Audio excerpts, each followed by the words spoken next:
सरकार भी इस पुस्तक को पाठ्यक्रम में अप्रूव्ड किए हैं। ड्रग एक्ट के अंतर्गत भी इसको मान्यता मिली, ड्रग एक्ट में भी औषधियों के निर्माण में भी ये अप्रूव्ड ग्रंथ होता है, तो वैज्ञानिक ग्रंथ है। तो कहते हैं सर्वे शरीर दोषा भवन्ति, सभी जितने भी शारीरिक दोष हैं वो ग्राम्य आहारात, माने गंवारूपन के आहार से, अशिक्षित हैं अशिक्षित आहार, हाँ गंवारूपन कह दीजिए, असभ्य आहार से, असभ्य आहार, शिक्षित तो नहीं कहती, असभ्य आहार से। आहार तो करते हैं, बने के लिए बने तो हम बड़े जेंटलमैन हैं, लेकिन आहार तो नहीं करना जानते, आहार ही तो नहीं करना जानते। तो कहते हैं कैसे क्या करते हैं वो लोग आहार करने वाले लोग, अम्ल लवण कटुक क्षार शुष्क शाक मांस तिल पालल पिष्टान्न भोजनाम। क्या करते हैं वो लोग, अत्यधिक खट्टे पदार्थ खाते हैं। अरे खटाई की, हम एक तो हमारे बॉडी में खटाई की आवश्यकता नहीं है, साइंस के कुछ लोग बैठे होंगे, हमारे बॉडी में HCl बनता है ना बेटा, HCl बनता है ना, वो अम्ल इतना तेज होता है कि अगर एक बूंद भी लोहे में डाल दिया जाए तो लोहा भी कट जाता है ना, लोहे में कि आप बड़े भारी उसमें डालिए। तो कहते हैं जो बहुत लोग अम्ल खाते हैं, बहुत नमकीन खाते हैं, बहुत कड़वा रस खाते हैं, कोई लोगों को मिर्चा बहुत जरूरत होती है, मैं तो मिर्च कभी खाता नहीं, और क्षारीय पदार्थ लेते हैं, सूखे साग लेते हैं, सूखे मांस खाते हैं, तिलकल पीठी से बने हुए बहुत पदार्थ खाते हैं, गोड़ाई बड़ाई इन आहार द्रव्यों खाने वाले। और फिर क्या कहते हैं, विरूढ़ नवसूक समीधान विरुद्धासात वृक्षाचार विसंधि भोजनाम।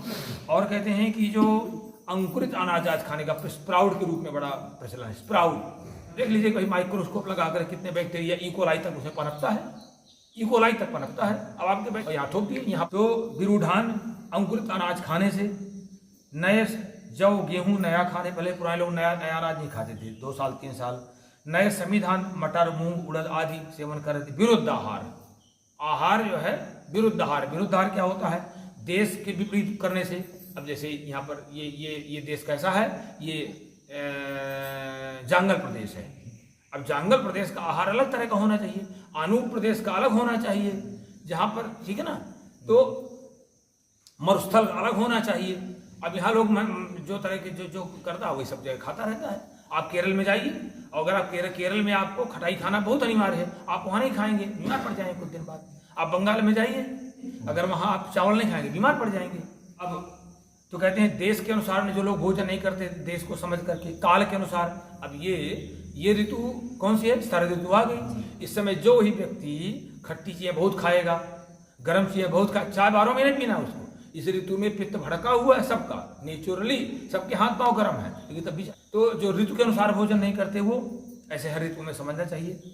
और प्रकृति, आपकी प्रकृति वातज है, पित्तज है, कफज है, ये ध्यान में रख करके। आपकी प्रकृति पित्तज है, आपके हाथ पांव निरंतर गर्म रहते हैं, आपके बार प्यास लगती है, आपको चिड़चिड़ापन क्रोध आता है, आप इसके बाद भी आप गर्म चीजें खाते हो।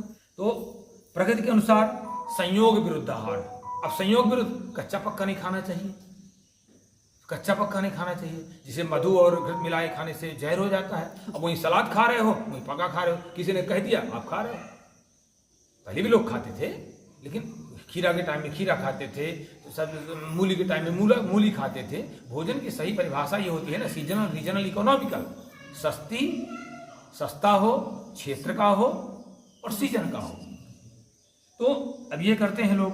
तो इस तरह से प्रकृति के विपरीत आपको जो चीज़ नहीं सूट करती उसको भी खाते हैं आप दूसरे को देख करके। और रूखे अनाज, क्षार प्रधान आहार, अभिसंधि पदार्थ जैसे दही इत्यादि रोज नित्य नहीं खाना चाहिए।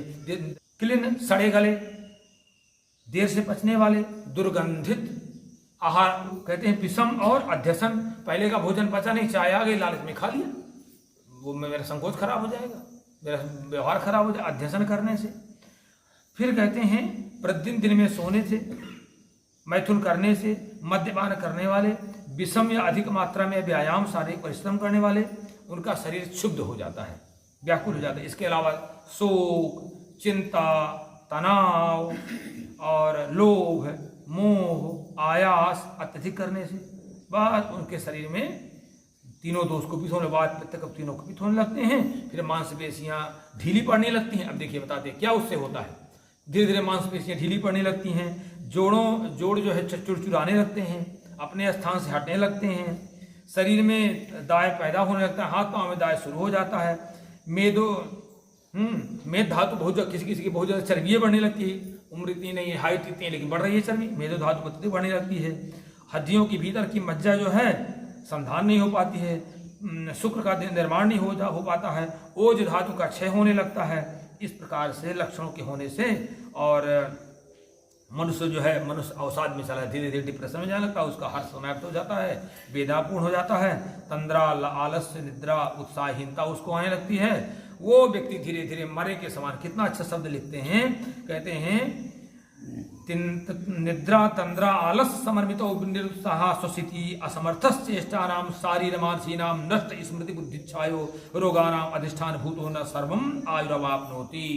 कहते हैं वो व्यक्ति इस तरह करते करते गहरी सांस लेने लगता है, वो सांस भरने लगता है, मरे पुरुष के समान शारीरिक और मानसिक चेष्टाओं को पूरा नहीं कर पाता है, स्मरण शक्ति कमजोर हो जाती है, बुद्धि कमजोर हो जाती है, शरीर की रौनक चली जाती है।